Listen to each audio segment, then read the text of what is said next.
the boss of EMBARAMBAMBA. So in solidarity, my brother and my brother reached out with me. We decided to engage the entity in a manner that can resolve this dispute. So we have had a discussion and we've agreed that this matter does not need to go to court. This is a matter that we need to forge a relationship.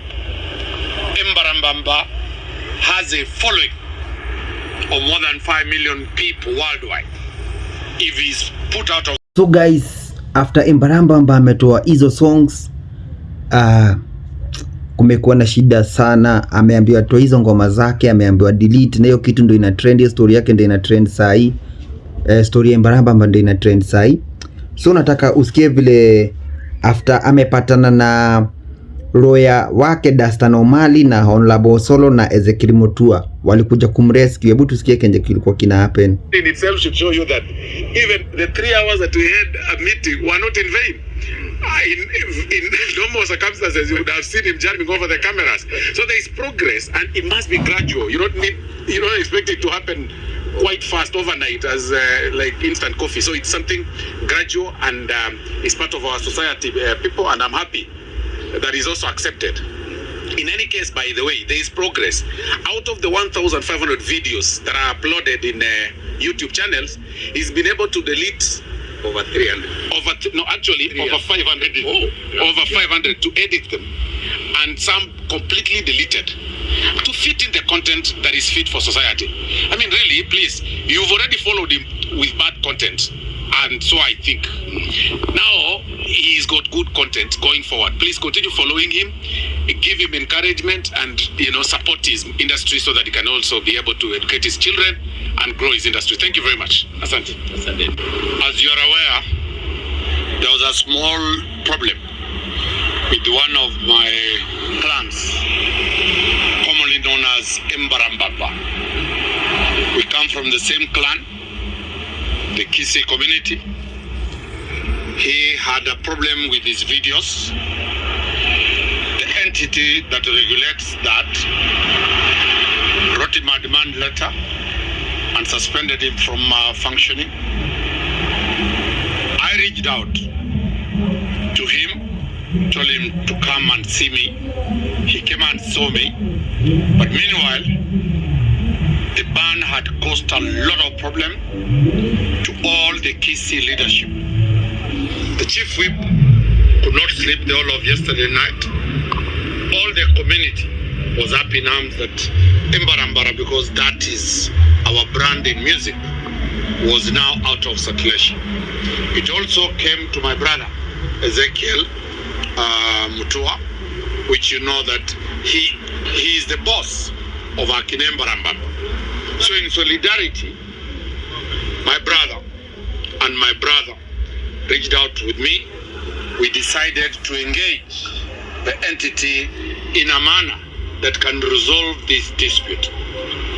So we have had a discussion and we've agreed that this matter does not need to go to court. This is a matter that we need to forge a relationship. EMBARAMBAMBA has a following of more than 5 million people worldwide.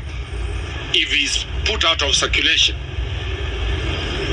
those who watch him will sue MUTUA and they'll sue this chief whip, because their role is to ensure artists, if they have made a mistake, they are corrected. They are not punished. As lawyers, under 159, we know that we can take these matters to ADR. So we have discussed with the chief whip, we have discussed with the boss here. He'll also give you his version, so that as we are talking now, EMBARAMBAMBA will continue doing his stuff as the discussions are being done. We want to thank the members of the Fourth Estate for highlighting the plight of EMBARAMBAMBA, and the whole world was worried that EMBARAMBAMBA is no longer going to be an artist. Wakili Mr. Christopher Nyangwara Mosioma, aka EMBARAMBAMBA, is our member or Music Copyright Society of Kenya, member number 4607, and he trades, of course, as EMBARAMBAMBA. He has been charged by Kenya Film Classification Board for violating content creation regulations. And as you are aware that he got a letter that has been doing rounds on social media. I had a conversation with EMBARAMBAMBA just a few days ago, I think on Saturday, and we agreed to start a process to see how we can change this amazing talent and creativity and energy into something that will promote our moral values and culture, and where we use this energy of EMBARAMBAMBA not to destroy society but to build society. While Kenya Film Classification Board has to apply the law, we met under the leadership of Mheshimiwa OSORO in a very informal but a conscious way to see how we can resolve this issue out of court. And I'm very grateful that Wakili here and Kenya Film Classification Board have agreed that we'll actually remove this matter out of court and we'll deal with it from an ADR perspective. Our desire as Music Copyright Society of Kenya is to mentor creatives like EMBARAMBAMBA and others, and you are aware that majority of our young people are within this space. This is the space that can create jobs and wealth for our youth, and we don't want to appear that in the process of promoting morality and our culture, we kill creativity. We know that these people are looking for jobs.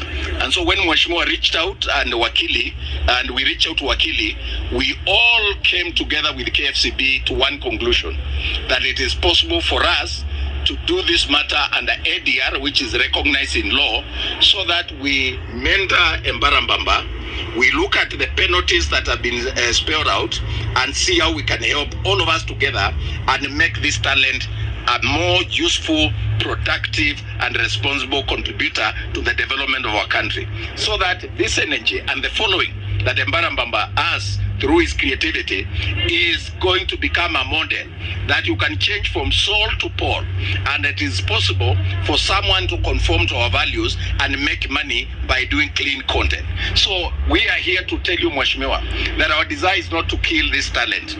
Our desire is not to frustrate the creativity of our youth. Our desire is to guide them, and we have offered as Music Copyright Society of Kenya to stand with him, to mentor him, to take him to any counseling, to any support that he might need, any classes that will help him utilize that energy in a manner that will give him more money. He can get into cooking, he can play, there's so much themes that we can work with EMBARAMBAMBA to turn that creativity of jumping on fire and all those things that might injure him into something useful. What I like about him, as I conclude, is the fact all of us agree to the fact that the language and some of the words are not very nice. Even Mheshimiwa agrees, even Wakili. But how do we make this product a better product for our society, Kenya? That's the process we have started today. We are very grateful to Mheshimiwa that he could spare his time. We have spent 3 hours this afternoon going through this matter. EMBARAMBAMBA has given his version through Wakili and Dunstan Omari.